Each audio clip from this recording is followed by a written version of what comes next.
Clearly the variation where white plays c5 on move 5 is the most topical in this early part of 2007. And I want to concentrate on probably the most common variation that white will play, the most common at the moment among the Grandmaster fraternity certainly, within the c5 variation. And I'm going to use a couple of recent games, the first of which comes from the Montreal tournament in August 2006 between Irina Krush and the Cuban Grandmaster Walter Arancibia. The play in the opening was traditional, with the bishop coming out to f4, white's trying to grip the position, and black trying to shake off that grip with knight h5, driving the bishop back to d2. And then, as we've seen before, black acquiescing to a draw if white wants one by bringing the knight back to f6. Okay, well, rook c1 has become a very topical move recently. And the point of this move is clear. This position is all about pawn breaks. Black is shaping up in the medium term to playing e5. At that moment, white wants to be able to take on e5 without fearing an accident on c5. It could be that after e5, the entire white pawn chain in the centre starts to break up. So rook c1 not only gets the rook off the long diagonal, because after all, white is anticipating black playing g6. There's no other way to get the bishop on f8 out. Not only does he get the rook off the long diagonal, but he also protects the pawn on c5, gives it additional reinforcement. So quite an interesting move. Not only that, but the rook c1 also anticipates a position where white has played b4, black a5 in reply, white a3, and then black taking on b4 and going b6. If the c file ever opens up, the rook on c1 can prove very useful. So a many-sided move, although developing the rook to a closed file at the moment does look rather strange.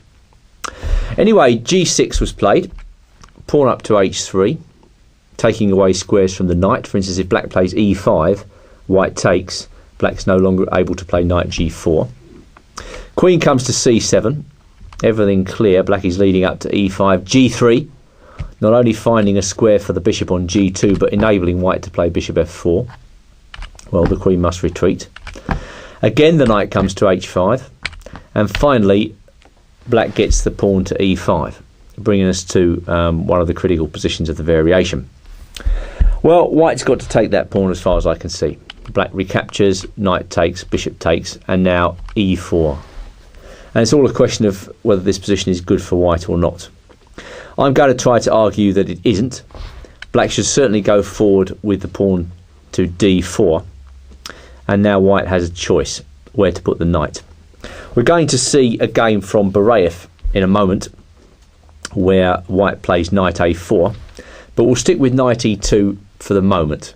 White tries to keep her position as compact as she can. Black should certainly continue with aggression, because f4 is going to be rather uncomfortable if he doesn't. So d3 is more or less forced. And now white plays bishop c3.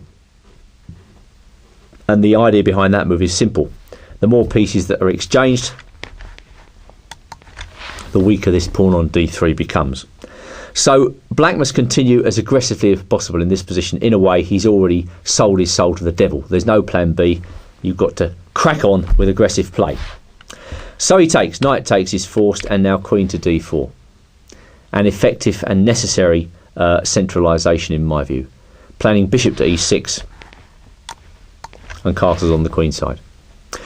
I should observe at this point that it's necessary for black to be very accurate in this variation so far. This is not a variation which one can just sit down and play.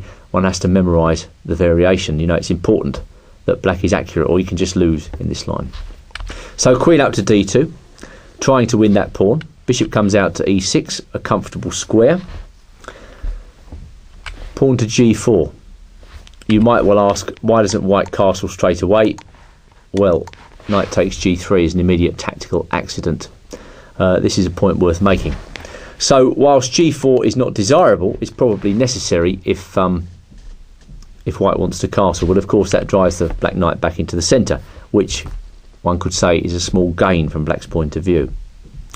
So both sides castle, and again I should stress, we must continue with aggressive play. The pawn on d3 is like a bone in white's throat, and it simply has to stay there if black is to entertain any hopes of success in this position.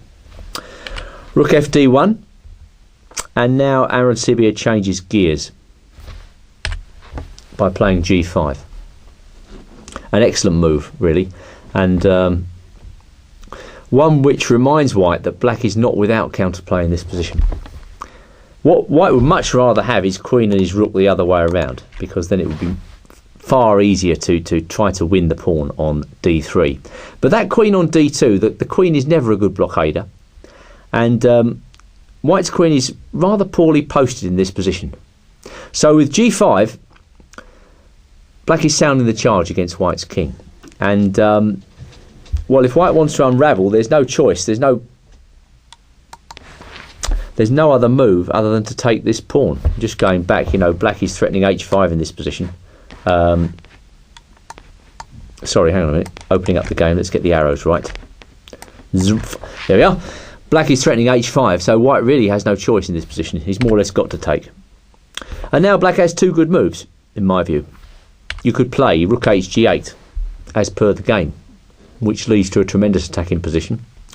Or one could consider the immediate h5, which my version of Fritz suggests is a superior move. I have my doubts. I mean, I think rook hg8 is also very pointed. But h5 seems to be very strong as well, just opening up all the lines against the white king.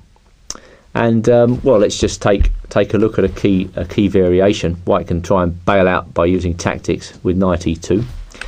Then Fritz suggests just taking material in this position, and then hitting the queen. Queen moves away, h takes g4, and with the king position opening up, white has nothing better than to continue to attack the black queen while the queen comes back into the centre.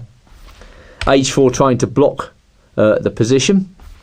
Well, I imagine g3 is actually quite strong here, but bishop takes a2 is also very strong, and white doesn't seem to be able to profit from the opening of lines on the queen side.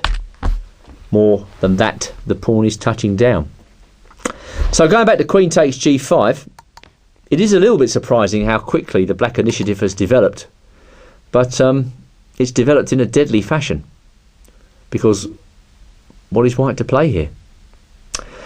Okay, well, Crush tried to bail out by swapping off the queens.